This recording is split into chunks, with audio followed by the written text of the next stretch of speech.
Hello दोस्तों, welcome back to movie gloss. और आज हम बात करने जा रहे हैं एक ऐसी मूवी की जिसका नाम है जेनिफर्स बॉडी। मूवी की स्टार्टिंग होती है निधि नाम की लड़की से जो एक मेंटल असाइलम में होती है। वार्डन आकर निधि को खाने के लिए बोलती है, तभी निधि उसे लात मार देती है और गार्ड आकर उसे पकड़ लेते हैं और एक कमरे में बंद कर देते हैं, जहां निधि अपने पास्ट के बारे में बताती है कि वो पहले भी एक नॉर्मल लड़की थी। अब कहानी शिफ्ट होती है 2 मंथ पहले, जहां डेविल्स कैटल नाम का एक टाउन होता है जिसका नाम ऐसा इसलिए पड़ा क्योंकि यहाँ एक झरना था जिसका पानी एक होल में गिरता था और ये पानी कहाँ जाता था किसी को नहीं पता। इसके बाद एक कॉलेज में जेनिफर नाम की लड़की को दिखाया जाता है जो काफ़ी सुंदर है और निधि उसकी बिल्कुल ऑपोजिट है, पर फिर भी दोनों बेस्ट फ्रेंड हैं।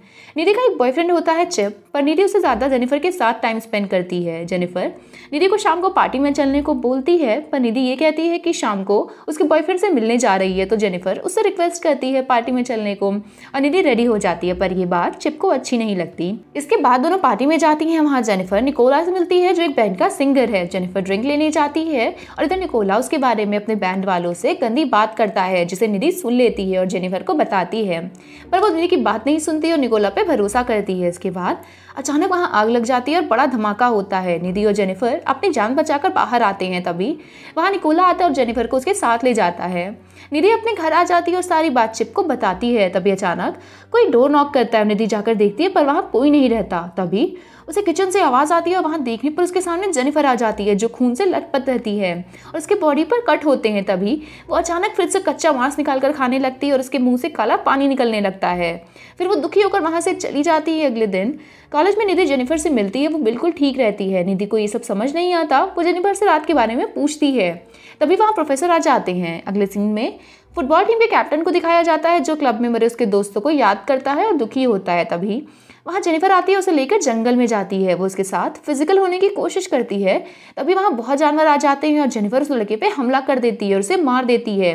अगले सीन में दिखाया जाता है जेनिफर लाइटर से अपनी जीभ जलाती है पर उसे कुछ नहीं होता। तभी समझ आता है कि जेनिफर के साथ कुछ तो गड़बड़ है। अगले दिन कॉलेज में गोली नाम का एक लड़का उसे डेट के लिए पूछता है और जेनिफर उसे हाँ कर देती है और गोली उसे मिलने पहुंचता है। वहाँ वो काफी डर जाता है। तभी जेनिफर उसके सामने आती है और उसे भी मार देती है। इधर निधि जिम के साथ होती है पर उसे जेनिफर की चीजें याद आती है और वो काफी डर जाती है और अपने घर आ जाती है। इसके बाद वो जेनिफर के बेडरूम में जाती है और वो उसे बिल्कुल ठीक देखती है और वो निधि से बात करती है और उसे ना डरने के लिए बोलती है। फिर जेनिफर निधि को बताती है कि पार्टी वाली रात निकोला उसे झरने के पास ले गया था ताकि उसकी बलि देने, क्योंकि उसे कामयाब सिंगर और बिजनेसमैन बनना था जिसके लिए उसे वर्जिन लड़की की बलि देनी थी। और ये बात जेनिफर नहीं जानती थी। निकोला के पूछने पे वो कह देती है कि वो वर्जिन है, पर वो नहीं जानती थी कि निकोला उसकी बलि शैतान को दे देता है। पर वर्जिन ना होने की वजह से वो जिंदा हो जाती है और उसके अंदर शैतान का कब्जा हो जाता है। जेनिफर ये बोलती है कि पहले दिन वो निधि को मारने आई थी पर वो उसकी बेस्ट फ्रेंड थी तो उसने ऐसा नहीं किया।